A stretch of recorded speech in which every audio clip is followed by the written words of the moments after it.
What even is hell? I say this because depending on who you ask, it's either a real place under the earth or a state of mind or something else. Jesus talks about a place where there is weeping and gnashing of teeth. It is mentioned in the Gospels at least 7 times. Is that hell? Actually, who cares where hell is?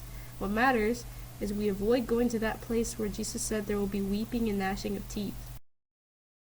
Let's look at a reading from the Gospel of Matthew, chapter 8, verses 5 to 13. When he had entered Capernaum, the centurion came forward to him, appealing to him, "Lord, my servant is lying paralyzed at home, suffering terribly."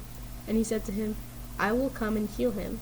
But the centurion replied, "Lord, I am not worthy to have you come under my roof, but only say the word, and my servant will be healed.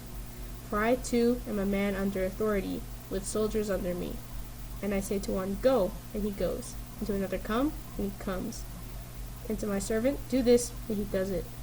When Jesus heard this, he marveled and said to those who followed him, "Truly I tell you, with no one in Israel I have found such faith. I tell you, many will come from east and west and recline at the table of Abraham, Isaac, and Jacob in the kingdom of heaven, while the sons of the kingdom will be thrown into the outer darkness. In that place there will be weeping and gnashing of teeth."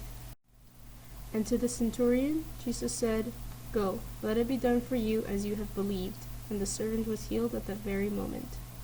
Jesus was about to go to the centurion's home, and when the centurion objects to that because he is not worthy of Jesus, Jesus doesn't correct him. Instead, he praises the centurion for what he believed.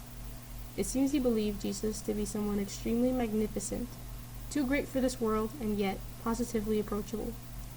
But also it seems the centurion's training was like sheep school, and this centurion's sheep recognized the shepherd. And that is what will qualify him to enter heaven on the final day of judgment. I think the weeping and gnashing of teeth comes in part from regret. Regret that we could have been more submissive to our parents, more cooperative with our loved ones, more helpful to those around us. Regret that we failed to see that our tantrums were no big deal compared to the final outcome. And I'm sure there is also regret that we failed to recognize errors that were more serious than we thought. And what else did Jesus say? He said that foreigners such as the centurion would enter heaven and cozy up with greats, such as Abraham and Isaac and Jacob. Moreover, the centurion was acting like Jesus would, caring for the least. And it may be that Jesus said that the sons of the kingdom would be rejected because they didn't trust in his authority, but they might also be rejected if they didn't look after the people under them.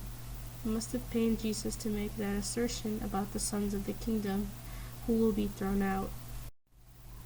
Sometimes we don't know what those under our care need, but we can start by observing and listening. The centurion saw the suffering in his servant, and he had more than hope.